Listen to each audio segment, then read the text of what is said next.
What we're going to look at here is we're going to look at three special functions that we need to be able to work with at advanced higher, called the inverse trig functions.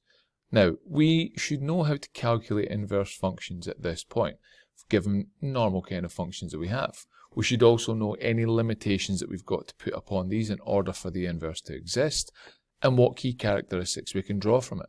What we're going to look at here specifically is the three trig functions sine, cos and tan, and what we have to do in order to be able to A, calculate the inverse functions, B, sketch them, and what restrictions we have to place on them. Now we know there are several conditions that must be met by a function and several characteristics that go along with it for an inverse function to exist. And the biggest one of these is that it must be a one-to-one function in order for it to exist. That even means putting a restriction on functions in order to restrict their domain so that it becomes the case.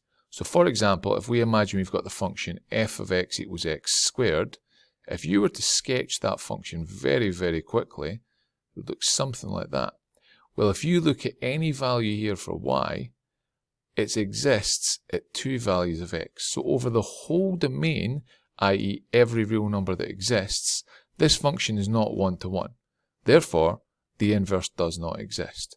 However, if we were to take this function and limit it to a domain of x bigger than or equal to 0, so limit it to the domain here, or x is less than or equal to 0, here, what that would mean is we've turned this function into a one-to-one function, so the inverse would now exist for that function in that domain. So we have to limit it in order for it to work. And we can apply this to any function we want. As long as we can make it one-to-one for a set domain, the inverse will exist within that domain of the function. And the same can be said for the trig functions. Let's imagine we're going to look at f of x equals sine x. Now we know that if we sketch sine x across all real numbers, it will look like that. Now that function, as we continue on, is not a one-to-one function. If I was to draw a horizontal line anywhere at any point in y, what would happen is it would cut the graph at more than one point, so it would not be a one-to-one function. So what we'd have to do is find the biggest range that it would exist on in order for us to be able to make it a one-to-one function. Well, if I take the function and I cut it off here at x equals pi over 2, and I extend that down to x equals negative pi by 2, what that means is the function is one-to-one within that domain for x. So at that point, within that domain, if I imagine that I'm looking at it, what I've now got is I've got a function that looks like that. There's my pi over 2, there's my negative pi by 2, and in there it's completely one-to-one, so for that, the inverse exists. So for a domain where I've got negative pi over 2, less than or equal to x, less than or equal to pi by 2, it exists. And in there I can also say that my range for this function is between negative 1 and 1 in y. So there you go, I've got a function where it exists. I've got a domain and a range for this function where it exists. What we have to do is be able to calculate the inverse. Well, remember, when we're coming to sketch the inverse, all we do is reflect the curve in the y equals x axis. So what I'm going to do is reflect this curve here in the y equals x line. And what that means is I then invert the function so that instead of looking like this, what it will do is it will have a shape that looks something along those lines. So if you notice very, very subtly, the curve here starts to decrease as we get higher in the y, whereas here, the gradient of the curve actually starts to increase. So it's not exactly the biggest notable change, but it is there. It's subtle enough that it does exist. Now, in order to do that as well, what we've also done is flipped our axes for these to exist in terms of the values that are on it. So it was pi by 2 here, so when I've reflected it, my pi by 2 has now gone there in the y-axis. And my negative pi by 2 has now reflected and gone down to there. The y values of negative 1 and 1 have now reflected and flipped onto the x-axis. So there we go. That is a sketch now of the inverse function, i.e. y equals sine minus 1 of x. And from that we can actually also state a new domain and range for the inverse function to exist. So my domain, i.e. the set of points where the function works or I calculate it, is for x is between negative 1 and 1, because it's now reflected there. And my new range for it is the values in the y direction, negative pi over 2 to pi over 2. So there we go. We know that the inverse function exists for sine x, i.e. the function y equals sine minus 1x, and these are the characteristics we have of it that we can now work with. Just a quick point of note, sometimes you'll see the domain written in this format here. What that means is the domain exists from negative 1 to 1 inclusive. These square brackets means inclusive. If I wasn't including those values, I'd use your normal curvy bracket. Same for the range. That can be written in the format square bracket negative pi over 2 to pi over 2 with a closing square bracket. And just note that you can also mix these. So I could include this value here, but I have a curved line there to not include the upper value. This isn't the case for the inverse, it's just an interesting point to note. Now that's the sine x. Inverse functions for cos x and tan x do exist as well, using the same logic, as long as we limit the functions to being one-to-one and we're able to work with them.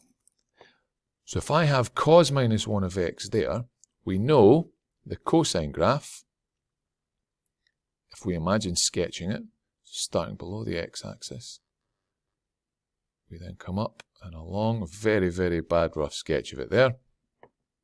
We know that for this function to be one-to-one, what I've got to do is limit my domain of x from 0 to pi. If I limit it between 0 and pi, this part of the function is the part I'm going to focus on, and it's completely one-to-one in this section. If I go beyond it, it's no longer one-to-one, so for my inverse to exist, I have to limit it to there. Now if we do the same as we did before, we think along the lines of reflecting the function in y equals x in order to be able to sketch the inverse. What I can do is re-sketch it on an x and a y axis here. And what it will do in this case is it will curve up this way and curve along to there. Now, that's what the inverse function will look like. In order to be able to accurately work with it, I need to figure out the domain and range. Now remember, the domain and range have reflected from the axes as well. So along the x-axis, I know it's going to go from negative 1 to 1, and the y-axis, I know it's going to go from 0, which is here, all the way up to pi. It's still going to intersect the y-axis at the same values it would here, so it's still going to intersect at pi over 2. So for this one, I know my new domain and range. So my new domain is negative 1 to 1 inclusive, and my new range is 0 to pi, again inclusive, so my square bracket's there. So that's my inverse cos function. What we now do is we have to think of the tan. So let's imagine we want y equals tan minus 1 of x. Let's start by thinking about a sketch of the original function tan of x. Now we know that tan x, if we were to take a y-axis and an x-axis and plot it, we'd have the same general shape all the way along, repeated. So that's what it would look like there. We have a discontinuity here at pi over 2. The graph then repeats itself continually over and over again for all time. Now, looking at that, we can see plainly that it is not a one-to-one function. What we have to do is restrict the domain the function works on in order to be able to make it a one-to-one function. Now, if we do that, and we look at this function, what we can do is restrict it to this section here, between pi over 2 and negative pi over 2. Now, one thing you might be thinking, well, if I cut it here and restrict it between 0 and pi, it's actually a one-to-one function as well. But we're not able to do that because of this discontinuity that exists at pi over 2. It must be a continuous one-to-one function. Because of that, we can't limit it to that range. It has to be limited to between negative pi over 2 and pi over 2 within the domain. So for this function,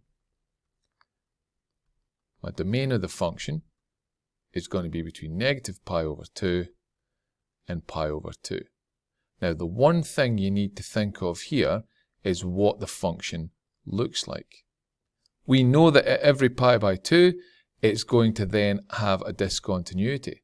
So what I do is I actually take the square brackets I would have done before and I make them the curvy brackets so that I know that whilst it is limited to a domain of pi over 2 to negative pi by 2, I do not calculate the value of the function at pi over 2 or negative pi by 2 because it is then discontinuous, so no longer a one-to-one function. It's not valid at those values. I can then look at my range. Well, there's no limit on the range regardless of whether it's positive or negative, so my range is negative infinity to positive infinity. Now remember, this one has curly brackets because you can't define where infinity stops, so we have to be able to say the function continues on.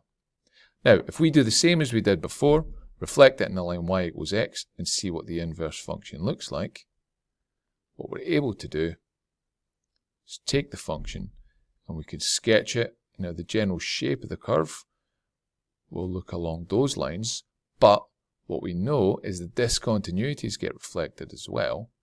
So what's actually going to happen is our discontinuities are still going to occur in the inverse graph. They're just going to go onto the y-axis. So that's what it would look like there. Now if we then look at that, my y-axis goes from pi over 2 to negative pi by 2 there. But the x-axis has no limits.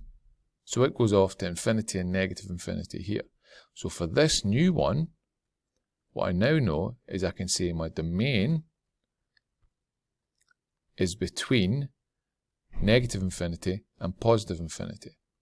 It's negative infinity to infinity because those are the values for which it's valid in the x direction. In my range, it goes between negative pi over 2 and pi over 2, but same logic as before. It's not valid if we include those values, so it has to be negative pi over 2 to pi over 2, but non-inclusive. So there you go, that is now the domain and range for the sketch of our inverse tan function. So we now know what all three of the inverse trig functions look like. And this is a rough sketch of each of them, showing all the key characteristics. So here's your sine minus 1 curve. Again, the domain negative 1 to 1 along the x, the range negative pi over 2 to pi by 2 in the y, how it looks when it's been reflected. The cosine minus 1, again, how it looks, where it cuts the y-axis, its range on the y-axis between 0 and pi, and its domain between negative 1 and 1, including those. And this one here is our tan minus 1. Again, it's the same logic. It will continue off to infinity and negative infinity in the x direction, and its range is between negative pi over 2 and pi over 2 in y, but we cannot include it because those are discontinuities there. So we have to remember what each of these functions are, how they come about, and the key characteristics of the curves, i.e. what they look like, and the domains and range of when they're valid.